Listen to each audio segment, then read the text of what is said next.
সালতুন নবিয়্য সাল্লাল্লাহু আলাইহি ওয়াসাল্লাম আইয়ুল আমালি আহাব্বু ইলাল্লাহ ইয়া রাসূলুল্লাহ। আমি আল্লাহর রাসূলকে প্রশ্ন করলাম, আল্লাহর কাছে সবচেয়ে পছন্দনীয় আমল কোনটা? নবীজি জবাব দিলেন, আস-সালাতু আলা ওয়াক্তিহা, সময় মতো নামাজ পড়া। সময় মতো নামাজ পড়া। এরপর আমি প্রশ্ন করলাম, সুম্মা আইয়ুন ইয়া রাসূলুল্লাহ, এরপর আল্লাহর কাছে সবচেয়ে পছন্দনীয় আমল কোনটা? রাসূলুল্লাহ সাল্লাল্লাহু আলাইহি ওয়াসাল্লাম জবাব দিলেন, বিররুল ওয়ালিদাইন, পিতামাতার সেবা করা, পিতামাতার প্রতি সদাচরণ করা। আমি আবার প্রশ্ন করলাম, সুম্মা আইয়ুন ইয়া রাসূলুল্লাহ, এরপর আল্লাহর কাছে সবচেয়ে পছন্দনীয় আমল কোনটা? নবীজি জবাব দিলেন, আল জিহাদু ফি সাবিলিল্লাহ, আল্লাহর রাস্তায় জিহাদ করা। প্রথমে নামাজ, এরপরেই পিতামাতার প্রতি সদাচরণ করা।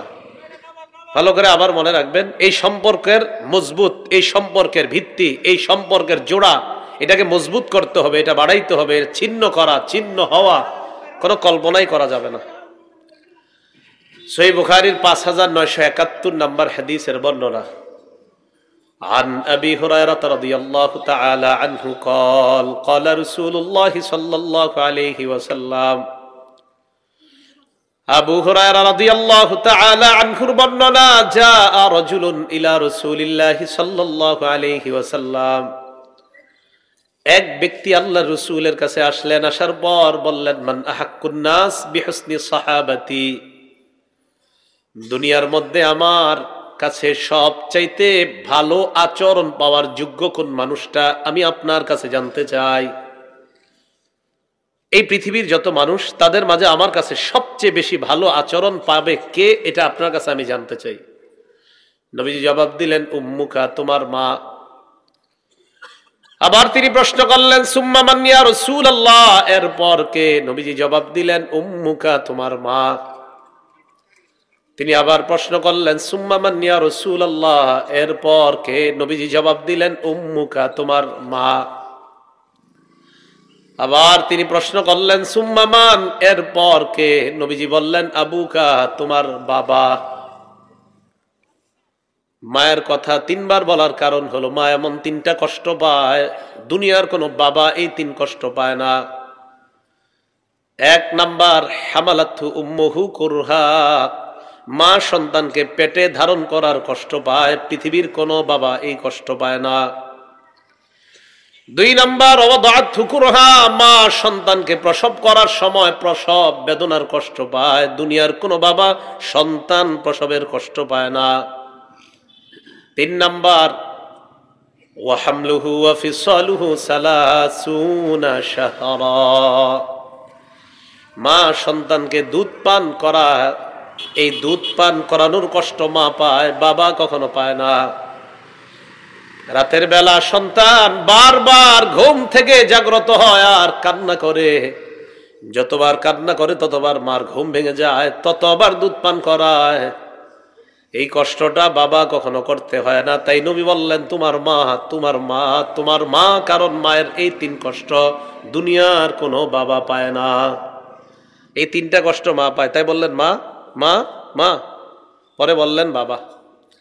আল্লাহ আমাদেরকে বুঝার তৌফিক দান করেন, আমল করার তৌফিক দান করেন। তাহলে পিতা মাতার আনুগত্য করবো তো আমরা।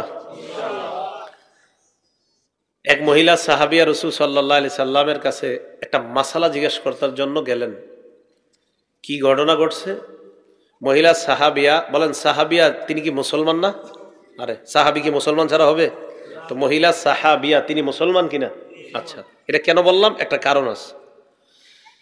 এই তিনি বলেন, কদিমাত আলাইয়া উম্মি ওয়া হিয়া মুশরিকা, আমার আম্মা আমার কাছে এসেছেন এমন অবস্থায় আমার আম্মা মুশরিকা, আমার আম্মা অমুসলিম। হাদিসের মাধ্যমে বুঝতে পারলাম, মুসলিম কন্যার কাছে অমুসলিম মা এসেছেন। ওই মুসলিম সাহাবিয়া, মুসলিমা সাহাবিয়া নারী আল্লাহ রাসূলের কাছে গেলেন। ফাস্তাফতাইতু রাসূলুল্লাহি সাল্লাল্লাহু আলাইহি ওয়াসাল্লাম, তিনি বলেন, আমি আল্লাহর নবীর কাছে ফতুয়া জানতে চাইলাম।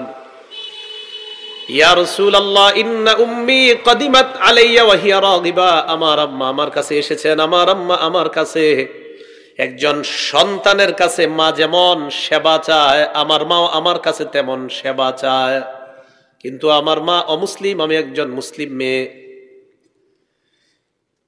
আফাসিল উম্মি, আমি কি আমার মায়ের সাথে সদ আচরণ করব? আমি কি আমার মায়ের সাথে ভালো আচরণ করব কিনা আপনার কাছে আমি ফতুয়া জানতে আসলাম। নবীজি জবাব দিলেন, সিলি উম্মাকি, তুমি তোমার মায়ের সাথে সদ আচরণ করো। এই কথাটা দুনিয়ার সকল ধর্মের মানুষকে জানায় দেওয়া দরকার। কি বললেন? তুমি তোমার মায়ের প্রতি সদাচরণ করো। মা মুসলমান না অমুসলমান? মা অমুসলিম, মেয়ে মুসলিম। এই মেয়ে গিয়ে বললেন, হুজুর আমার মা আমার কাছে এসেছে, আমি কি তার প্রতি সদাচরণ করবো? নবীজি বলেন, সিলি উম্মাক, তোমার মা অমুসলিম না মুসলিম এটা দেখার সময় নাই। তুমি ওনার পেট থেকে দুনিয়াতে আসছো, তুমি মুসলমান হতে পারো, কিন্তু তিনি তোমার মা। চাই তিনি মুসলমান হোক আর অমুসলমান হোক, তিনি হিন্দু হোক খ্রিস্টান হোক, তুমি তো তোমার মা। যেহেতু তোমার মা, সন্তান হিসাবে তুমি তার সেবা করতে হবে। ইসলামের এই সৌন্দর্যতা সবার মাঝে ছড়িয়ে দেওয়া দরকার। কি অমুসলমান বাবা আর মায়ের কথা বলবেন? আমাদের মুসলিম সন্তানরা তার মুসলিম বাবা মাকে বৃদ্ধাশ্রমে রেখে আসে। আল্লাহ আমাদের সকলকে পিতা মাতার প্রতি সদাচরণ করার তৌফিক দান করে। সহিহ বুখারীর বর্ণনা 5972 নম্বর হাদিস। এই হাদিসের বর্ণনাকারী সাহাবী আব্দুল্লাহ ইবনে আমর রাদিয়াল্লাহু তাআলা আনহু, তিনি বলেন, ক্বালা রাজুলুন লিন-নবী সাল্লাল্লাহু আলাইহি ওয়াসাল্লাম, এক ব্যক্তি আল্লাহ রাসূলকে বললেন, ইয়া রাসূলুল্লাহ উজাহিদু, আমি জিহাদ করতে চাই, আমি জিহাদের ময়দানে যেতে চাই। নবীজি বললেন, আলাকা আবাওয়ান, তোমার পিতা মাতা দুইজন জীবিত আছে কিনা? তিনি জবাব দিলেন, আমার মা বাবা দুইজন আছে। নবী বললেন, ফাফিহিমা ফাজাহিদ, পিতা মাতার সেবা করার মাধ্যমে জিহাদের সওয়াব কামাই করে নাও। বাসায় যাও, সেবা করো, জিহাদের সওয়াব পাবা। রাসূলুল্লাহ সাল্লাল্লাহু আলাইহি সাল্লামের একজন সাহাবী নাম মুআবিয়া ইবনে জাহিমা রাদিয়াল্লাহু তাআলা রাসূলুল্লাহ সাল্লাল্লাহু আলাইহি সাল্লামের কাছে আসলেন। আসার পর বললেন, ইন্নী কুনতু আরাতুল জিহাদ মাকা ইয়া রাসূলুল্লাহ আবতাগি বিযালিকা ওয়াজহাল্লাহ ওয়াদ দারুল আখিরা। ইয়া রাসূলুল্লাহ, জিহাদের ময়দানে আমি আপনার আশেপাশে থেকে লড়াই করতে চাই, এর মাধ্যমে আমি আল্লাহর সন্তুষ্টি চাই, আখিরাত কামনা করি। নবীজি বললেন, আহাইয়াতুন উম্মুকা, তোমার মা জীবিত আছে কিনা? কয় জি আছে। রাসূল বললেন, ইরজি ফাবাররাহা, বাসায় যাও, মায়ের সেবা করো। আমি আবার আল্লাহ নবীর সামনে গেলাম, গিয়ে বললাম, ইয়া রাসূলুল্লাহ, আমি আপনার আশেপাশে থেকে জিহাদের ময়দানে লড়াই করতে চাই, আল্লাহর সন্তুষ্টি চাই, আখিরাত কামাই করতে চাই। নবীজি বললেন, আহাইয়াতুন উম্মুকা, তোমার মা জিন্দা আছে কিনা? কয় আছে। কয় ইরজি ফাবাররাহা, যাও, বাসায় যাও, মায়ের সেবা করো। রাসূল এটা বইলা মুখ ফিরে আরেক দিকে গেছে। উনি কি করলেন? ঘুইরা আবার নবীজির সামনে আসছে। আসার পর বললেন, ইয়া রাসূলুল্লাহ, আমি আপনার সাথে থেকে জিহাদের ময়দানে লড়াই করতে চাই, আল্লাহর সন্তুষ্টি চাই, আখিরাত চাই। রাসূলুল্লাহ সাল্লাল্লাহু আলাইহি ওয়াসাল্লাম বললেন, আহাইয়াতুন উম্মুকা, তোমার মা জীবিত আছে কিনা? এই কথা কয়জনকে কইতেছে? একজনকে। কয় জি আছে। ইরজি ফাবাররাহা, যাও, মায়ের সেবা করো। ইলজাম রিজলাহা ফাসাম্মাল জান্নাহ, মায়ের পা আঁকড়ে ধরো, সেখানেই তোমার জান্নাত। যাও, সেখানে যাও, সেখানে তোমার জান্নাত। রাসূলুল্লাহ সাল্লাল্লাহু আলাইহি সাল্লামের এক সাহাবী ওনার কাছে আসলেন। আসার পর বললেন, ইয়া রাসূলুল্লাহ, আবু দাউদের বর্ণনা, ইন্নী কুনতু আরাতুল হিজরাত মাকা, আমি হিজরত করতে চাই, মদিনায় যেতে চাই, আমি আপনার চেহারা মুবারক দেখব। তবে হুজুর, তারাকতু আবাওয়াইয়া ইয়াবকিয়ান, বাড়িতে আব্বা আম্মা কান্না করতেছে, আমি হিজরত করব বলে আব্বা আম্মা কান্না করতেছে। মানে মা বাবা ছেড়ে চলে যেতে হবে মদিনায়, আব্বা আম্মা কাঁদতেছে। রাসূলুল্লাহ সাল্লাল্লাহু আলাইহি ওয়াসাল্লাম বললেন, হিজরত করবা না না করবা এটা পরে, আগে বাসায় যাও। আদহিকহুমা কামা আবকাইতাহুমা, যেভাবে মা বাবার চোখে পানি এনেছ, তাড়াতাড়ি গিয়ে তাদের মুখে হাসি ফুটায়া দাও। বাড়িতে যাও, হাসি ফুটাও। হিজরত করবা না করবা এটা পরে, আগে গিয়ে তাদের মুখে হাসি ফুটাও। বলছিলাম মা বাবার প্রতি সদাচরণ করা, কখনো তাদের সাথে যেন আমাদের কোনো খারাপ আচরণ না হয়ে যায়। আল্লাহ আমাদের সকলকে পিতা মাতার যে সম্পর্কটা, এটা যেন আরো মজবুত করতে পারি আমরা, আল্লাহ তৌফিক দান করেন। তো আল্লাহ বলেন ওয়াল্লাযীনা ইয়াসিলুনা মা আমারাল্লাহু বিহি আইয়ুসালা, আল্লাহ যা জোড়া লাগানোর হুকুম করেছেন এই জোড়া লাগায় যারা। এবার আসেন রক্তের সম্পর্ক। মা বাবা তো আছে, এরপরে যারা আছে, আপনার আব্বা আর কাকা কথা বলে না 5 বছর, আপনার আব্বার সাথে আপনার কাকা কথা বলে না বলে আপনিও কাকার সাথে কথা বলেন না কেন? আপনার কাকার সাথে আপনার সম্পর্ক সমস্যা কোথায়? আমার আব্বার সাথে কাকা কথা বলে না 5 বছর, আপনি বলেন না কেন? আব্বা বলে না তাই। আরে আপনার আব্বা বলে না ভাইয়ের সাথে তাদের মান অভিমান চলতেছে, আপনার সমস্যাটা ছিল কোথায়? কাকারে দেখলে আরেক রাস্তা দিয়ে যায়। সাবধান, এই জাতীয় কাজ করেন না। আপনার চেষ্টা থাকবে কাকা আর বাবার মাঝে সম্পর্কের জোড়া লাগানো।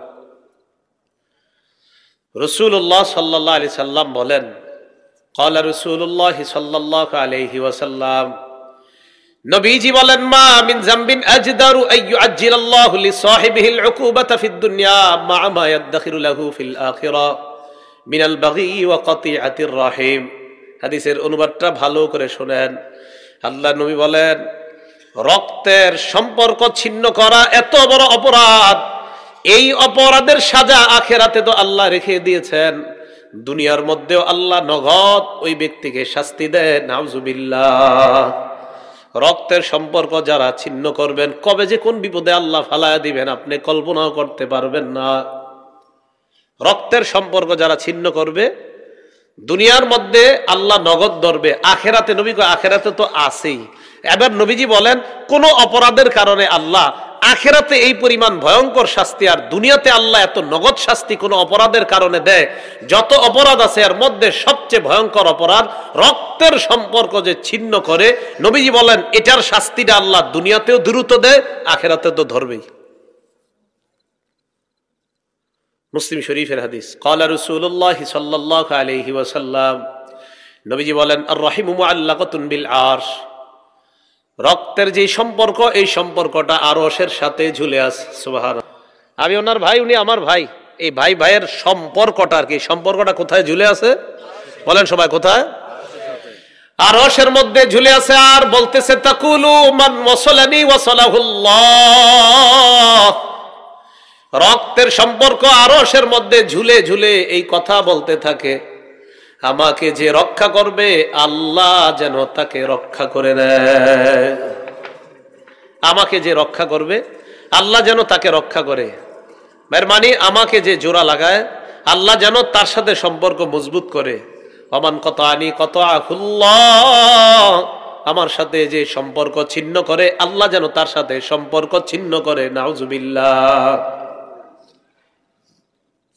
খালা আছে, মামা আছে, জানেনও না আছে যে না মইরা রয়েছে না বাচ্চা আছে, এটি ভুলে গেছেন মোবাইলের যুগেও।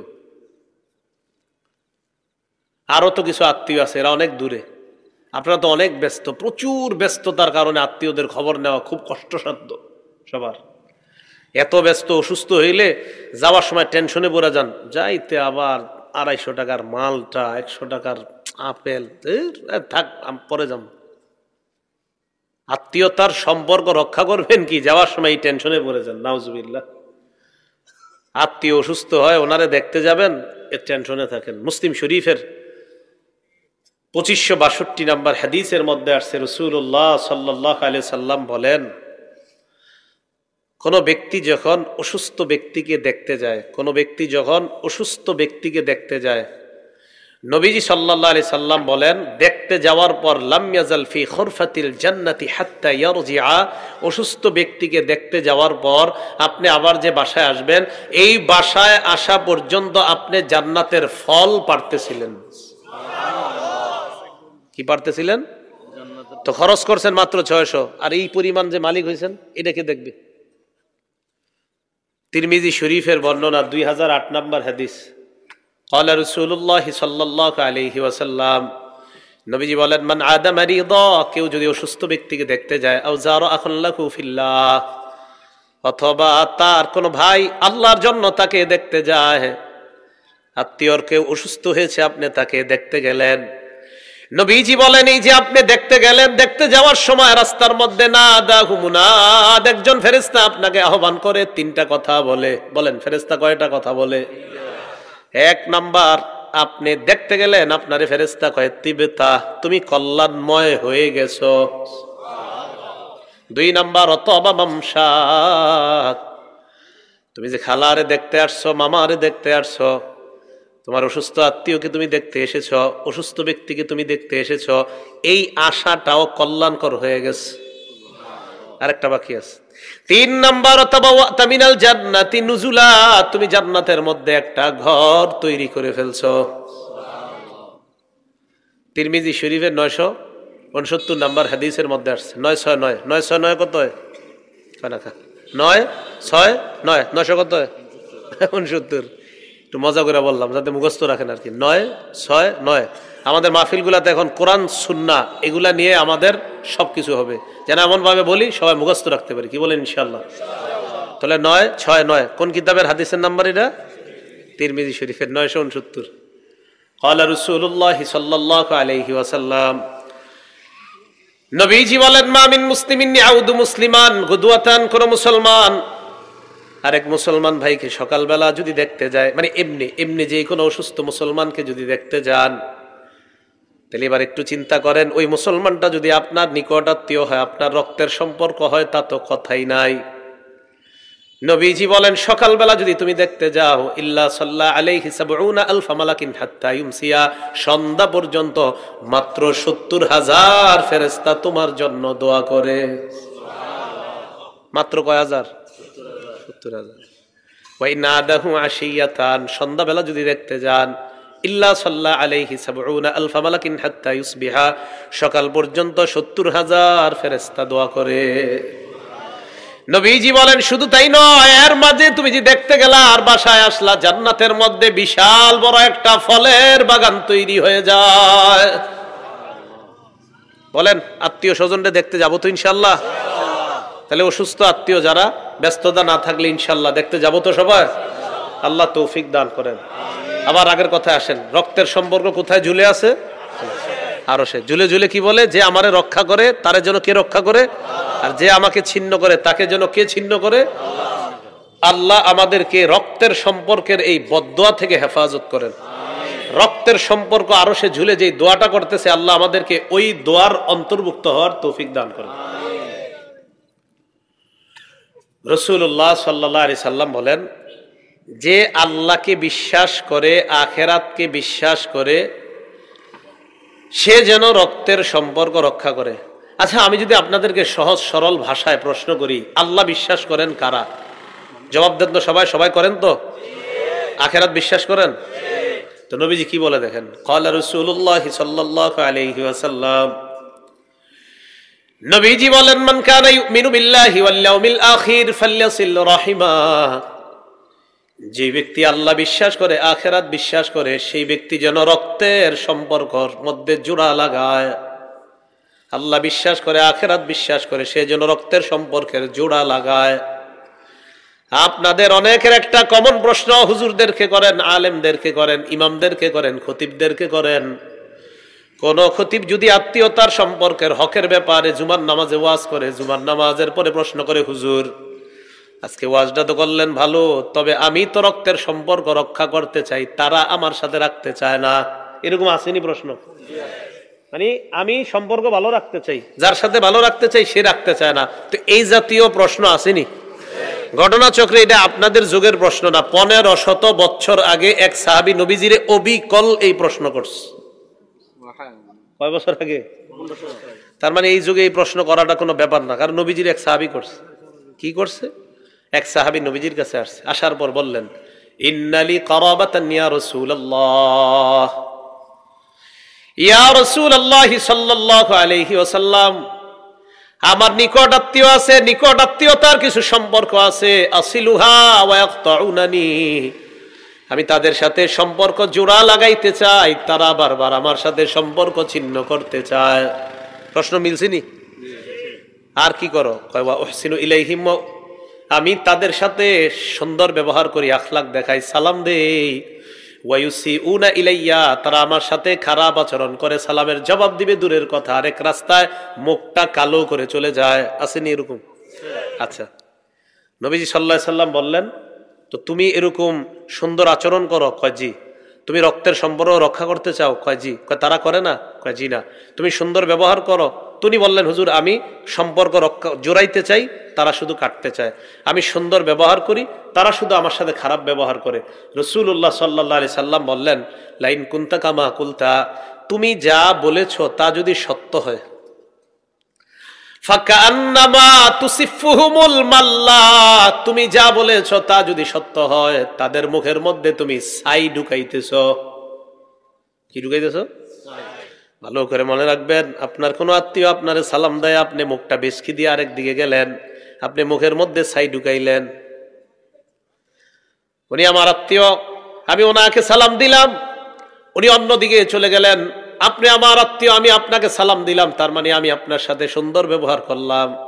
আপনি মুখটা কালো করে অন্যদিকে চলে গেলেন, মানে আপনি মুখের মধ্যে ছাই ঢুকাইছেন। নাউজুবিল্লাহ। এবার আল্লাহ রাসূল বলেন, তুমি যদি তোমার কথা মতো সত্য হয়ে থাকো, তুমি যে রক্তের সম্পর্ক রক্ষা করছো আর তাদের সাথে সুন্দর ব্যবহার করো, তুমি এটা চালায়া যাইবা।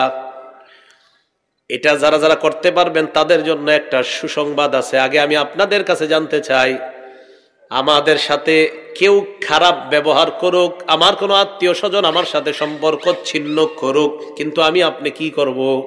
সব জোড়া লাগাবো। আমার সাথে তারা খারাপ আচরণ করুক, আমি আপনি কি করব?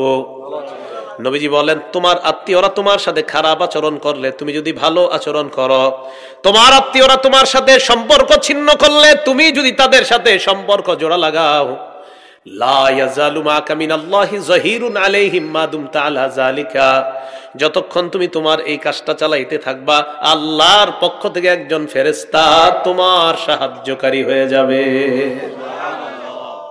একজন ফেরেশতা আপনার সাহায্যকারী হোক, এটা চান কিনা?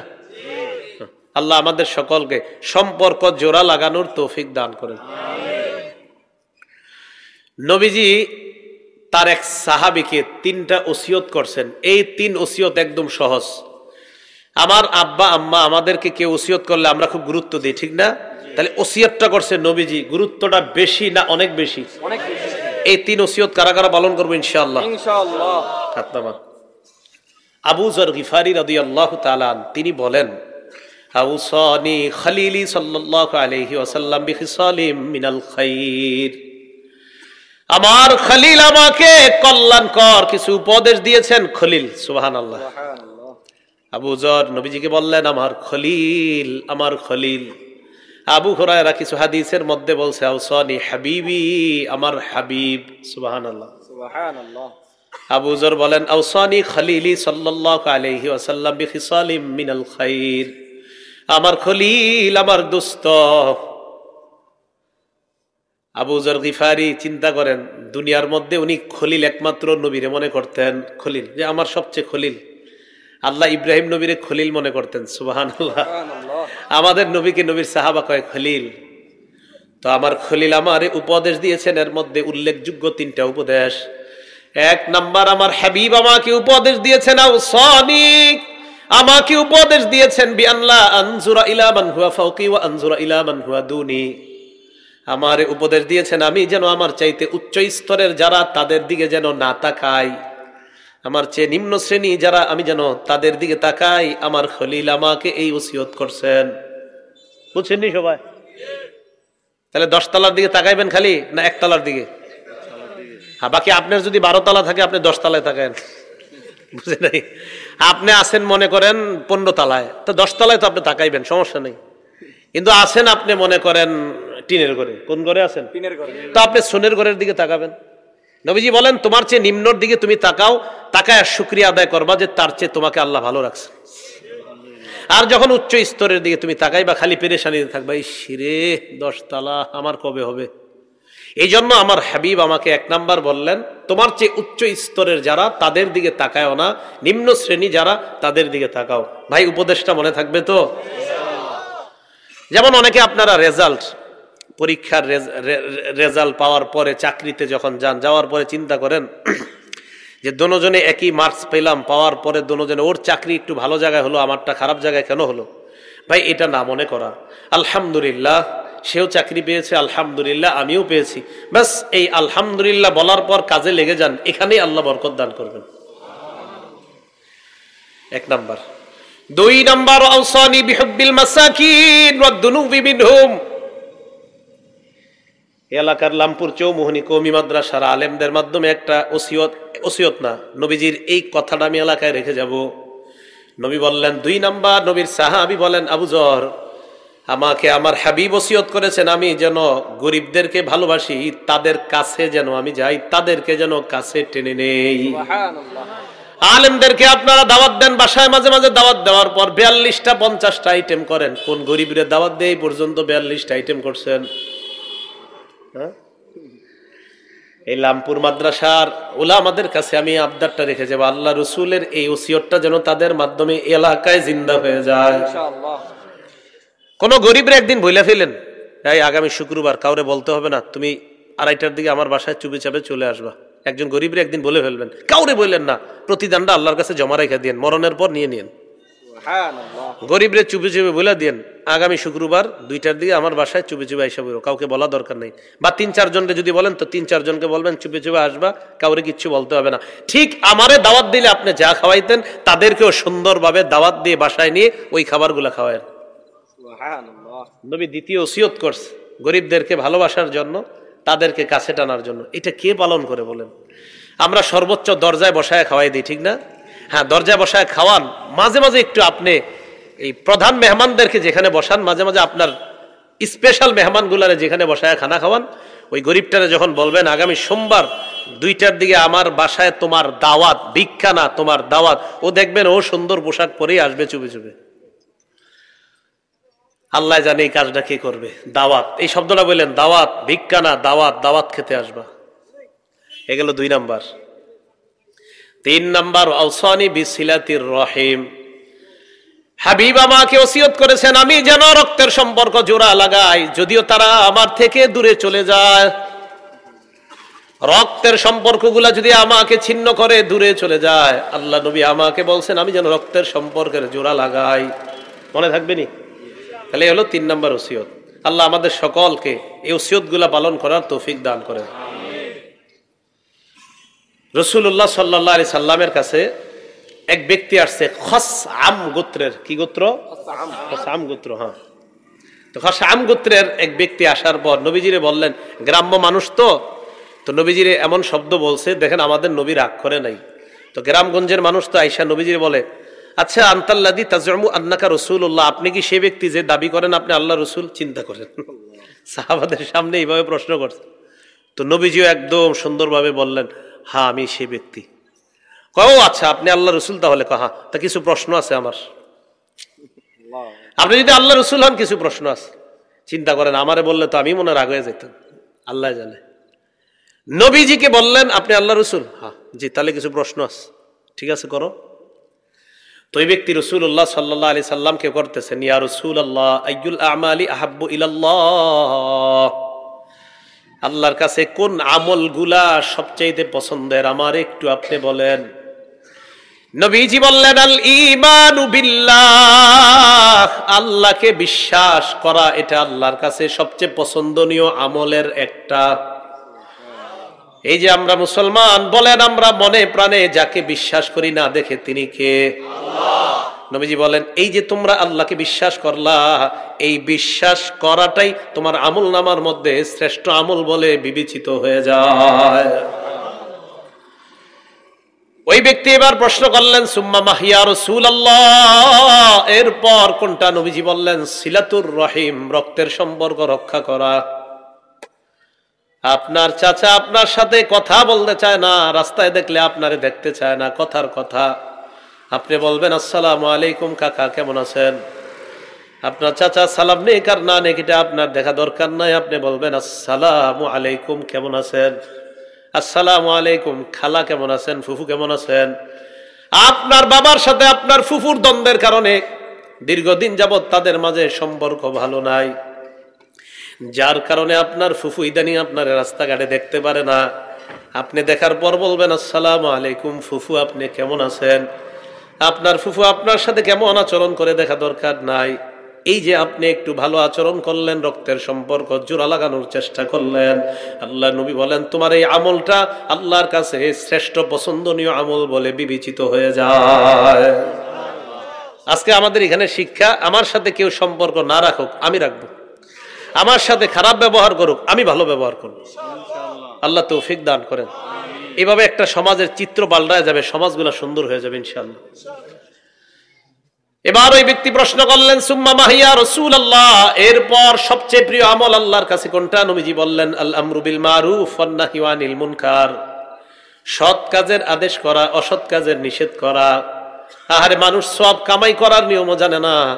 আসর নামাজ পড়তে রওনা করলেন, রাস্তায় দেখলেন 2-4 জন বসে বসে এক জায়গায় আড্ডা মারতেছে।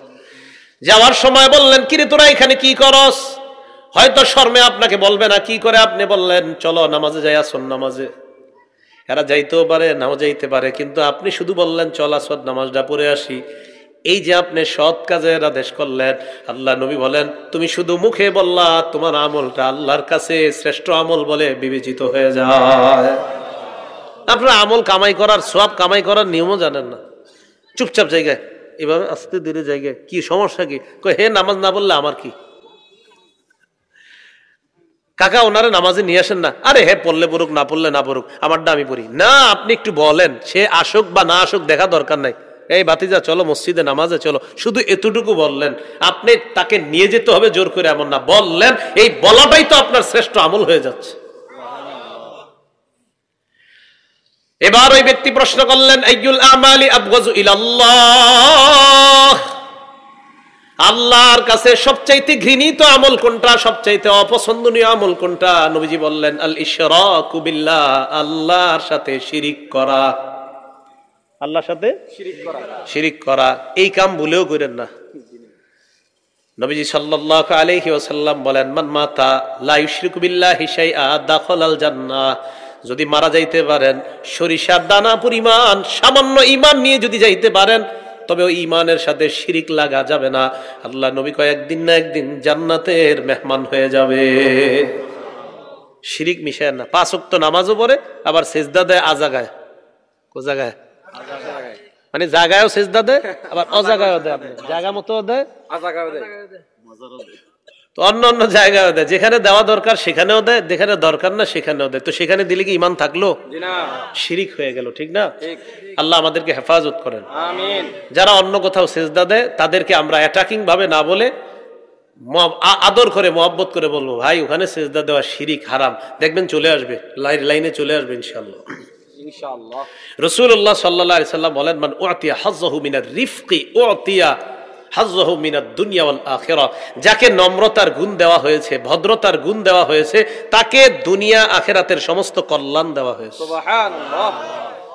আজকে থেকে লামপুরের মুসলমানরা আমরা একটা ওয়াদাবদ্ধ যে আমরা অন্যকে খুব সুন্দরভাবে নরম ভাষায় পায়ে ধরে হলেও শিরিক থেকে, সুদ থেকে, ঘুষ থেকে ফিরানোর চেষ্টা করব ইনশাআল্লাহ। আল্লাহ তৌফিক দান করেন। রাসূলুল্লাহ সাল্লাল্লাহু আলাইহি সাল্লাম বললেন আল্লাহর কাছে সবচেয়ে ঘৃণিত আমল শিরিক করা। তিনি আবার প্রশ্ন করলেন সুম্মা মা ইয়া রাসূলুল্লাহ, এরপর কোনটা? নবীজি বললেন কতিয়াতুর রহিম, রক্তের সম্পর্ক ছিন্ন করা আল্লাহর কাছে সবচাইতে ঘৃণিত আমল।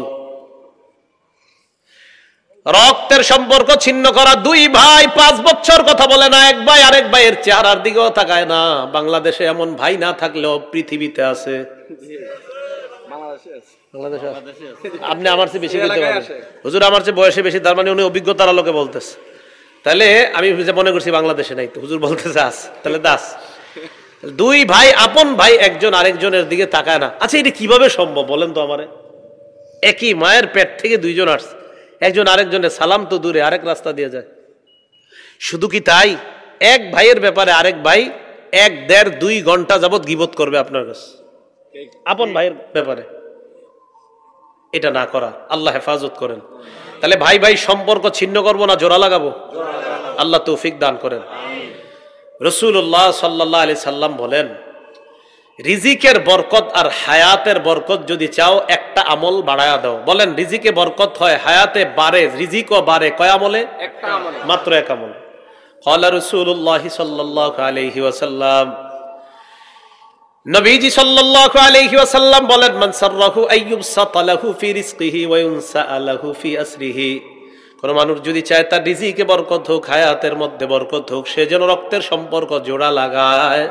আত্মীয়তার সম্পর্ক যত মজবুত হবে তার রিজিকও বাড়বে, তার হায়াতও বাড়তে থাকবে। আব্দুল্লাহ ইবনে ওমর বলেন, দুইটা আমল বাড়া দাও, তিনটা ফলাফল ভোগ করবা। কয় আমল বাড়াইলে ফলাফল ভোগ করা যায়? কয়টা? তিনটা। আমল কয়টা? ফলাফল কয়টা? আব্দুল্লাহ ইবনে ওমর বলেন, এক নাম্বার মানিত্তাকা রব্বা, যেই ব্যক্তি তার রবকে ভয় করেছে। দুই নাম্বার ওয়াসালা রহিমা, যেই ব্যক্তি রক্তের সম্পর্ক রক্ষা করেছে। আপনারা বলেন, এক নাম্বার যে ব্যক্তি তার রবকে ভয় করেছে, দুই নাম্বার রক্তের সম্পর্ক রক্ষা করেছে। উপকার কয়টা? তিনটা। এক নাম্বার নুসিয়ালাহু ফি আজলিহি, তার হায়াতের মধ্যে আল্লাহ বরকত দিয়ে দিবেন। দুই নাম্বার ওয়াসুরিয়ালাহু মালুহু, তার সম্পদ আল্লাহ বাড়ায়া দিবেন। তিন নাম্বার ওয়া আহাব্বাহু আহলুহু, তার যত আত্মীয় স্বজন আছে সবাই তাকে ভালোবাসবে। আত্মীয় স্বজনের সবার দিলের মধ্যে আল্লাহ আপনার প্রতি ভালোবাসা তৈরি করে দিবেন। আল্লাহ আমাদের সকলকে রক্তের সম্পর্কগুলা জোড়া লাগানোর তৌফিক দান করেন। রাসূলুল্লাহ সাল্লাল্লাহু আলাইহি সাল্লাম, বুখারীতে আছে, মুসলিমে আছে, এক হাদিসের মধ্যে বলেন, লাম্মা খালাকাল্লাহুল খালকা, আল্লাহ যখন সব সৃষ্টি বানাইলেন, হাত্তা ইদা ফারাগা মিনাল খালকি, সৃষ্টি বানানোর পর আল্লাহ যখন ফারেগ হলেন, সৃষ্টি সব বানানো শেষ, বানানোর পর আল্লাহ যখন ফারেগ হলেন, আল্লাহর সামনে আল্লাহর একটা সৃষ্টি দাঁড়ায় গেছে। আমি আবার আপনাদেরকে বলছি, আল্লাহ সব বানাইলেন, বানানোর পর আল্লাহর সামনে একটা জিনিস দাঁড়ায় গেছে, একটা বস্তু। এবার আপনাদেরকে বলি, আপনারা জবাব দিবেন, সব সৃষ্টি বানানোর পর আল্লাহর সামনে কি দাঁড়াইছে? একটা বস্তু। নবীজি বলেন, কামাতির রহিম, ওই বস্তুটা হলো রক্তের সম্পর্ক, আল্লাহর সামনে দাঁড়ায় গেছে। সুবহানাল্লাহ, সুবহানাল্লাহ। কে দাঁড়াইছে? আল্লাহর সামনে। চিন্তা করছেন আর কিছু দাঁড়ায় না, এটা দাঁড়ায় গেছে। প্রশ্ন হবে আপনাদের, হুজুর আপনারা কইলই বনি, এটা কেমন? রক্তের সম্পর্ক আবার কেমনে দাঁড়ায়? জ্বর যেমনে মাপলে জ্বর ধরা খায়, ঠিক তেমনি রক্তের সম্পর্ক আল্লাহর সামনে দাঁড়ায়। কি জ্বর ধরা খায়নি? আরে জ্বর ওই থার্মোমিটারে ধরা খায় না? বিজ্ঞান তো আপনার 20 বছর আগে যা অস্বীকার করতে এখন স্বীকার করো কেন? এরা দেখে যে জ্বরও তো ধরা খায়, তখনও বুঝে না অমুকটাও মনে হয়। রাসূলুল্লাহ সাল্লাল্লাহু আলাইহি ওয়াসাল্লাম বললেন, কামাতির রহিম, রক্তের সম্পর্ক দাঁড়িয়ে গেছে। দাঁড়ানোর পর আল্লাহকে কয়, হাযা মাকামুল আইজ বিকা মিনাল কাতিআ, আমি আপনার কাছে অভিযোগ দায়ের করার জন্য দাঁড়াইলাম। কি অভিযোগ? কয় যারা রক্তের সম্পর্ক ছিন্ন করে তাদের ব্যাপারে আপনার কাছে বলার জন্য দাঁড়িয়েছে। অন্য বর্ণনায় রক্তের সম্পর্ক আল্লাহকে বলে, ইন্নী কুতিতু, আমাকে ছিন্ন করা হয়, ওয়া ইন্নী যুলিমতু, আমার উপর অত্যাচার করা হয়, ওয়া ইন্নী উসিআ ইলাইয়া, আমার সাথে খারাপ ব্যবহার করা হয়। লামপুরের মুসলমান বিশ্বাস করেন, এই হাদিসগুলা নিয়ে আমি দীর্ঘ সময় গবেষণা করছি যে কেন এত দাম, রক্তের সম্পর্কগুলার এত দাম কেন, এত মূল্য কেন? রক্তের সম্পর্ক নিজে আল্লাহরে কয়, আমাকে বারবার ছিন্ন করা হয়, আমার উপর অত্যাচার করা হয়, আমার সাথে খারাপ ব্যবহার করা হয়। মাবুদ, আমি আপনার কাছে এই নালিশ করার জন্য দাঁড়াইলাম। আল্লাহ পাক রব্বুল আলামিন রক্তের সম্পর্ককে ডাক দিয়ে কয়, আমা তারদাইনা আন আসিলা মান ওয়াসালাক, তোমাকে আমি সান্ত্বনা দিচ্ছি, তুমি কি এতে সন্তুষ্ট না?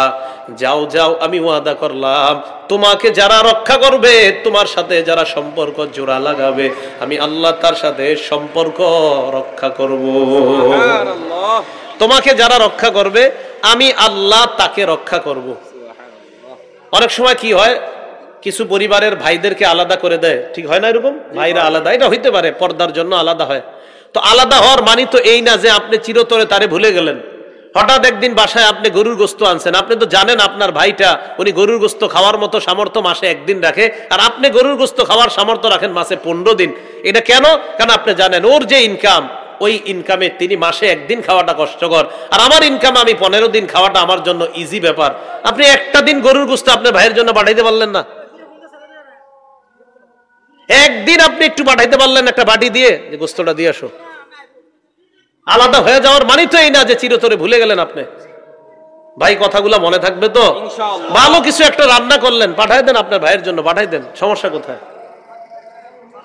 তো রাসূলুল্লাহ সাল্লাল্লাহু আলাইহি সাল্লাম বলেন, এবার আল্লাহ বলে ওয়াকতাআমান কতআক, তোমাকে যারা ছিন্ন করবে আমি আল্লাহ তার সাথে সম্পর্ক ছিন্ন করব, নাউযুবিল্লাহ।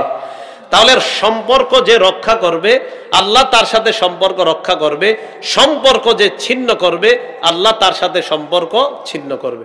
আল্লাহ আমাদেরকে রক্তের সম্পর্কগুলা জোড়া লাগানোর তৌফিক দান করেন। সহিহ বুখারীর 1461 নাম্বার হাদিস, একটু লম্বা হাদিসটা, লম্বা বেশি লম্বা হবে না, হালকা। এই হাদিসের মধ্যে আসছে রাসূলুল্লাহ সাল্লাল্লাহু আলাইহি সাল্লামের সাহাবী আবু তালহা রাদিয়াল্লাহু তাআলা, এই আবু তালহা রাদিয়াল্লাহু তাআলা আনহু তিনি মদিনায় আনসারী সাহাবাদের মধ্যে যারা ধনী মানুষ ছিলেন তাদের মাঝে একজন ছিলেন আবু তালহা রাদিয়াল্লাহু তাআলা। কানা আবু তালহা আকসারুল আনসারি বিল মাদিনাতি মা লাম মিন নাখলিন, মদিনার মধ্যে খেজুরের বাগানের মালিক যারা ছিলেন তাদের মধ্যে আবু তালহা রাদিয়াল্লাহু তাআলা আনহু ছিলেন অন্যতম একজন, ওনার অনেকগুলা খেজুরের বাগান। ওয়া কানা আহাব্বা আমওয়ালিহি ইলাইহি বাইরুহা, আবু তালহা রাদিয়াল্লাহু তাআলা আনহুর সবচাইতে পছন্দের একটা বাগানের নাম হলো বাইরুহা। কি নাম? বাইরুহা। বাইরুহা। এই খেজুরের বাগানটা কানাত মুস্তাকবিলাতাল মসজিদ, মসজিদে নববীর দরজা দিয়ে বের হওয়ার সোজাসুজি এই খেজুরের বাগানটা, মসজিদ থেকে বের হওয়ার পর সোজাসুজি খেজুরের বাগানটা ছিল। তো আবু তালহা রাদিয়াল্লাহু তাআলা আনহুর এই বাগানটা মসজিদের এমন ভাবে ছিল পজিশনে, কানা রাসূলুল্লাহ সাল্লাল্লাহু আলাইহি ওয়াসাল্লাম ইয়াদখুলুহা ওয়া ইয়াশরাবু মিম্মা ইন ফিহা মিন তাইয়িবিন, আল্লাহর নবী মসজিদ থেকে বের হয়ে ওই বাগানের মধ্যে প্রবেশ করতেন আর বাগানের মিষ্টি পানি আল্লাহর নবী পান করতেন। নবীজিও এই বাগানটা খুব পছন্দ করতেন। তাহলে আবার বলছি, আবু তালহা রাদিয়াল্লাহু তাআলা আনহুর একটা খেজুরের বাগান ছিল, এই বাগানটার নাম ছিল বাইরুহা, এটা ওনার ছিল।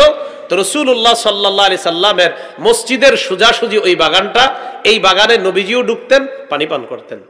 সূরা আলী ইমরানের 92 নাম্বার আয়াত নাজিল হলো, 4 নাম্বার পারার শুরু পৃষ্ঠার একদম শুরু লাইনটা দেখবেন, লান তানালুল বিররা হাত্তা তুনফিকু মিম্মা তুহিব্বুন, তোমরা ততক্ষণ পরিপূর্ণ পুণ্য কামাই করতে পারবে না যতক্ষণ পছন্দনীয় জিনিসটা দান না করবা।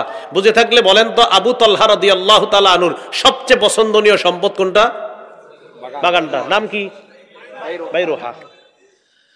তা আবু তালহা রাদিয়াল্লাহু তাআলা চিন্তা করলেন, আয়াত নাজিল হইল প্রিয় বস্তু দান করার জন্য, আমার তো সবচেয়ে প্রিয় এই খেজুরের বাগান। সাহাবারা কেমন ছিল দেখেন, কেমন ছিলেন তারা সাহাবারা। আবু তালহা রাদিয়াল্লাহু তাআলা আনহু সোজা নবীজির কাছে গেলেন, কোনো কথা নাই, বাস কোরআন নাজিল হয়েছে, ওনারা বুঝতে আর দেরি হয় নাই। সাহাবারা এমন ছিলেন, আমল করতেও দেরি হইতো না। নবীজির কাছে গেলেন, যাওয়ার পর বললেন, ইয়া রাসূলুল্লাহ, আল্লাহ আয়াত নাজিল করছে তোমরা তোমাদের প্রিয় বস্তু দান না করা পর্যন্ত পুণ্য কামাই করতে পারবা না।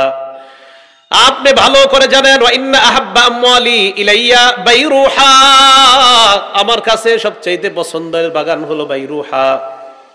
হাজিহি সাদাকাতুন লিল্লাহ, এই মুহূর্তে আমি আমার এই বাগানটা আল্লাহর জন্য সদকা করে দিলাম। দাহা হাইসু আরাকাল্লাহ, আপনার যেভাবে মন চায় বাগানটা আপনি খরচ করেন। নবীজি সাল্লাল্লাহু আলাইহি ওয়াসাল্লামকে সাহাবী কি বলে দেখেন, কয় ইন্নী উরিদু আজরাহা ওয়া যুখরাহা ইনদাল্লাহ, হুজুর আমি আর প্রতিদান দুনিয়ার মধ্যে চাই না, আমি প্রতিদানটা আল্লাহর কাছে জমা রাখতে চাই। আগেও বলছি আপনাদের, কিছু প্রতিদান কইেন না মানুষের, একটু জমা রাখেন আল্লাহর কাছে। খালি সব কইতেছেন, কিছু কিছু জিনিস বইলেন না, কিছু কাজ করবেন, চুপচাপ থাকবেন, বাস কই ওখানে আছে, জমা আছে, মরবেন পেয়ে যাবেন ইনশাআল্লাহ। এত বলতে হবে কেন সবাইকে? সবকিছু বলা দরকার নাই। হঠাৎ কোনো ফকির রে 1000 টাকা দিয়ে দিবেন চুপে চুপে, কাউরে কিচ্ছু বললেন না, ওই বেটা খুশি হয়ে যাবে। রসুল বলেন, হঠাৎ খুশি করে দেওয়া যে কত বড় ফজিলতের কাজ। এই যে হঠাৎ খুশি করে দিলেন, কেউ জানতেছে না, আপনি জানতেছেন, জমা রয়ে গেছে ওখানে, মরবেন সাথে সাথে পেয়ে যাবেন। সুবহানাল্লাহ। সব বলতে হবে কেন সবাইকে? তো আবু তালহা রাদিয়াল্লাহু তাআলা তিনি বললেন, হুজুর এটা আল্লাহর জন্য সদকা। নবীজি বললেন, বাহ, শাবাশ। কি বললেন? শাবাশ। সুবহানাল্লাহ। সুবহানাল্লাহ। নবীজি বললেন শাবাশ, যাকা মালুন রাবিহুন, যাকা মালুন রাবিহুন। এটাই তো লাভজনক সম্পদ, এটাই তো লাভজনক সম্পদ। চিন্তা করেন নবী কি বললেন।